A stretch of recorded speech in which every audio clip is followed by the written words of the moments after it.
Welcome to 805 Focus. I'm Dr. Cinder Sinclair with Nonprofit Connect, and we will be bringing you the latest on your favorite nonprofits, so get ready to be inspired. Our special guest today is Michelle Kerwood, and Michelle is with the Council on Alcoholism and Drug Abuse. Welcome, Michelle. Thank you very much. Thanks for having me.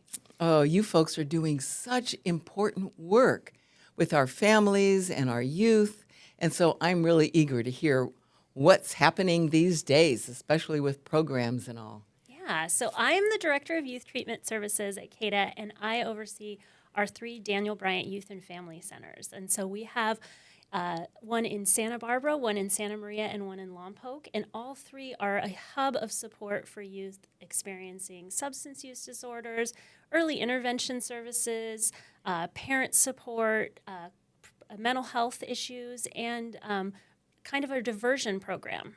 So we try to create a center where they can get all their services in one place. Wow. So you have 3, one in each one of those places. And, how do people find out about that? So a lot of our referrals come from the schools. They come from our probation department. They come from pediatricians, from families, just walking by and seeing it. We have a parent support line that parents can call to get some assistance. And a lot of times parents will just say, I don't know what to do. I found this in my child's room, or I just found out my son is vaping, and to be able to call and we can help them out with that. That's great. That is just wonderful. So, so help me understand. So it's called the Daniel Bryant Youth and Family Services Center. Youth and Family Center, yes. Youth and Family Center. And so let's talk about, you've got services for the young people. Mm-hmm. You have services for families. Yeah.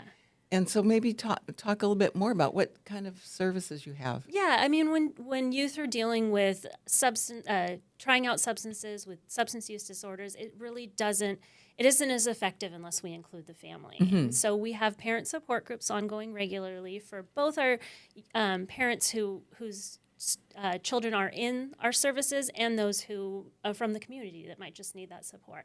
And then we have a really exciting treatment modality called multidimensional family therapy. And so that therapy includes sessions individually with the youth, sessions individually with the parent, and then sessions all together as a family. And it's a very, very effective form of treatment for kids who are experiencing substance use.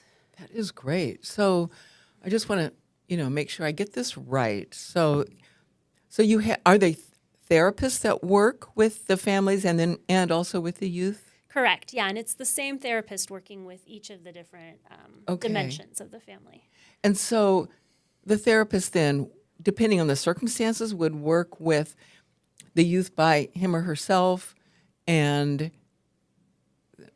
sometimes with the whole family, or you just sort of play it by ear? We usually try to do, it's pretty intensive. It's 2 to 3 sessions a week for that family. Oh. So a lot of times, or sometimes when kids are coming in, there's maybe parents who are separated, divorced, and one of the things we really want to work with them is how to co-parent a teenager. Mm-hmm. And so we're meeting with maybe 2 parents that aren't together. So in some cases, there's a session once a week with those 2 parents. Sometimes it might be a session with dad by himself or mom by herself.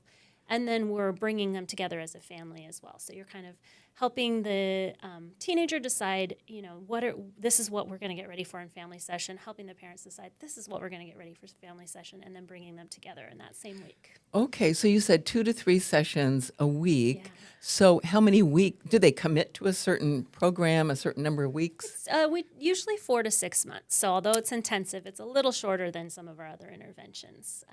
4 to 6 months, yeah. Wow. And so they come there regularly, receive the therapy, and I don't know, do you have a sense of percentage or number of successes? With our, the MDFT is just one of the different interventions that we offer within our center, but I would say that with the parents and the youth who are participating, it's a much higher success rate, because to have the parents there and to have that child know that their parents care enough to be attending twice a week on their behalf is really, really powerful. And it gives us a chance to kind of change the entire family dynamic in a way that's going to be useful for them. So I would say I don't have the success rate, but I would say that it's even higher when we're able to include families. That is great. And let's just say for whatever reason, it's not possible to include the family of a particular young person.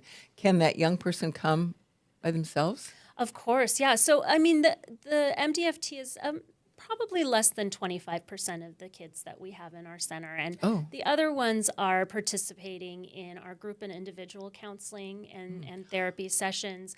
And some of them we're using other evidence-based practices to help those kids overcome their substance use disorders or their co-occurring mental health problems. Okay, so sometimes there's groups, and sometimes you do it with an individual young person. And so you probably have someone who makes a plan for each person? Yeah, exactly. When someone comes in, everything is individualized. So we have early intervention services for people who are maybe just starting out, maybe have tried drugs or alcohol a few times, but really need that support. And they're probably going to be a shorter term. So they might come in once a week, and they might only be there for, a month or so. And then if someone's coming in with higher level of use and more needs, then we're going to figure out, hey, maybe that person's coming in once a week for an individual and twice a week for a group, and they're getting family support, and they might be here a bit longer. So yeah, it's all individualized. Okay.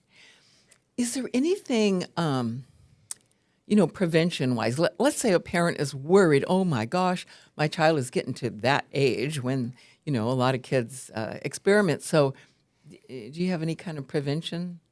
The biggest thing is to continue talking to your children. Start the conversations when they're very young and talk to them throughout. And don't let the first time they hear about drugs or alcohol be from the media or from their friends. Have those conversations with them early on.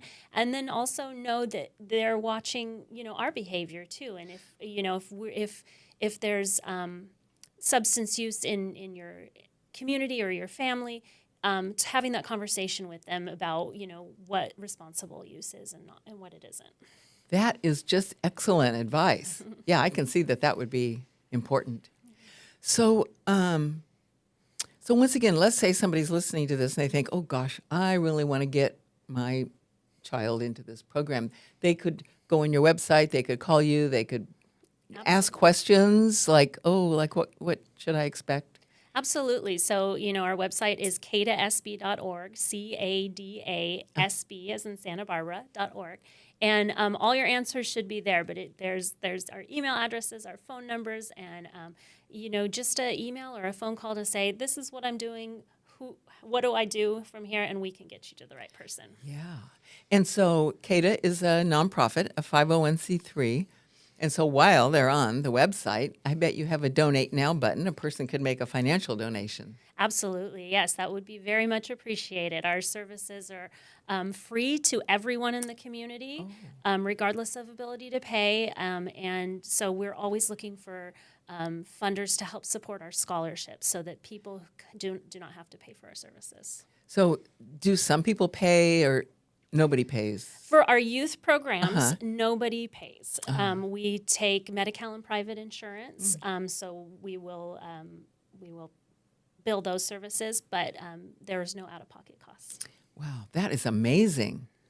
Well, good for you guys. That's important too. Well, we have a lot of support in our community, and we're always happy for additional support as well. Yeah, and so I would imagine you are often looking for volunteers to help with some of the, maybe not that program, but some others? Yeah, definitely. One of our main volunteer opportunities is our mentor program, and we're always looking for adults in the community to be matched with a young person and spend time with them, help them with their schoolwork, take them out for fun events in the community. And it's a really, really rewarding experience for those mentors in addition to the mentees. And so we love our mentors, such a great support for our kids. Gosh, I've heard so many stories about mentors and mentees, and they're just pretty powerful. Yeah, for both sides. Right. Yeah. So a person can find out more about that on your website as well. Absolutely, yes. Yeah. And so that's the main source for volunteers, or need for volunteers. Yeah, we also have a few events that are occurring around that we love to have people participate in or volunteer for. The Daniel Bryant Youth and Family Center started from our Summit for Danny climb. So Bob and Patty Bryant created this international climb hiking event that raises money for the Daniel Bryant Center. And so they have an international hike each year, and then they have local hikes, both in Santa Barbara and in Santa Maria every October. And so we always invite everybody out to come join us there. There are volunteer opportunities at those events as well, but we'd love to just have you come and hike with us as well. Oh, that would be great. And Yeah, that sounds wonderful. And that's summitfordanny.org. Okay. All right. So it has its separate. You can get there from the CADA yeah, website yeah. as well. Good. And so that raises money for the work that you're doing. Yes. Very important work. Yeah. Let's see. There was a question in my head. Well, do you think that a lot of other communities have something similar to this?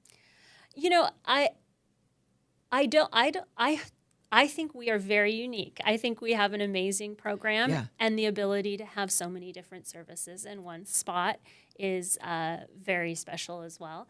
And the breadth of the services that we offer, from the family to Yes. the early intervention to some of our diversion services like teen court. There's just a wide range of services all in one building. And there's three, depending on your location as well, 3 different offices. Yeah, teen court. I've heard so much about that. Yeah, Teen Court is also located at our Daniel Bryant Centers, and it's an amazing diversion program for kids who are maybe getting in trouble at school or in the community for the first time, lower level offenses. And what we do is we bring them in and we kind of figure out what's going on and what are the underlying needs and how can we help them meet those needs. Some of them go through Teen Court, which is a mock peer review court, and they're from that they'll figure out their plan for what they can do. We call it a restorative action plan. And so it's a really great opportunity. We get a lot of positive feedback from the community about how that's helped. And it's been around for so long that, we have parents of some of our, I was in Teen Court when I was a youth. Oh, wow. So, yeah. I know what I wanted to ask you. So Daniel Bryant Center, how did that get its name? Tell us about Daniel. Yeah, so Bob Bryant had his son, Daniel, who passed away from an overdose. And because of that, Bob felt like, how can I create something that would have helped Danny when he was a young man? And so Bob, with CADA, came up with the Daniel Bryant Youth and Family Center. And so over time, that was 2001. And so it's grown a lot. We've served, I think, over 8,000 kids during that time, and just created a space that someone like Danny would benefit from. Gosh, that is so amazing that Bob would have that pretty earth-shattering experience of losing his son to drugs and then do something so positive that helps so many people. Yeah. Yeah, and Bob and Patty are such huge supporters, and Yes. we appreciate, all the different things that they do for us and for all of our kids. Yeah. So I would imagine that you collaborate with all kinds of organizations and schools and all. Maybe you can talk to us a little bit about that. Absolutely. I mean, our collaborations with the schools are huge. In addition to just sending us kids, we are able to go out to some of the schools and provide the services there on campus for the ones who can't get to our centers. So our ones that are our schools that are a little bit further from our centers, we can go and provide services there. So schools are a great collaborator. We work closely with Santa Barbara County Juvenile Probation. Sure. So they'll refer youth to us, but we also work with them in our diversion program too. And then our Santa Barbara County Department of Behavioral Wellness is a huge partner of ours as well. Good for you. So I bet, Michelle, that you might have a story you'd like to share with us about a family or a youth that's been touched by your work. Yeah, I gravitate towards talking about the families. I'm pretty passionate about that. And, there have been a couple of experiences recently where, as I was talking about, we've had families that come in really, really worried about their child and about their use.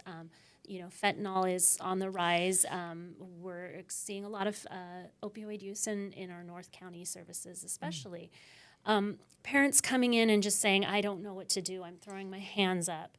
And being able to get that young person to a place where they can see their parents' fear and their parents' concern, and then they can tell their parent, this is how you can help me. And so we've had, especially those parents that are separated or no longer together, who are able to come together, maybe being in the room for the first time in 10 years, and be there for their child. And how powerful is that? And that's where you see these moments where they bring tears to our eyes as therapists. Sure. Like, look at how powerful this is, that you're saying, I'm here for you and I care. Gosh, that is so great. Yeah. So we have a couple minutes left. What message would you have for our listeners? We appreciate all the community support. I think CADA is a lot of fun. I know we just had our Earl Minnis Presents Chubby Checkers event, which was a fundraiser for Daniel Bryant Center, which was just so much fun. I think we have a lot of ways for people to donate, to get involved, to support us, and I just would really appreciate everyone going out and seeing what those opportunities are and helping us help our youth. Yeah. Well, Michelle, thank you so much for your important work that touches the lives of so many in our community. And thanks for being on our show to share it with us. Yes, thank you so much for having me. Yeah. And thanks for joining us on 805 Focus, and we'll see you next time.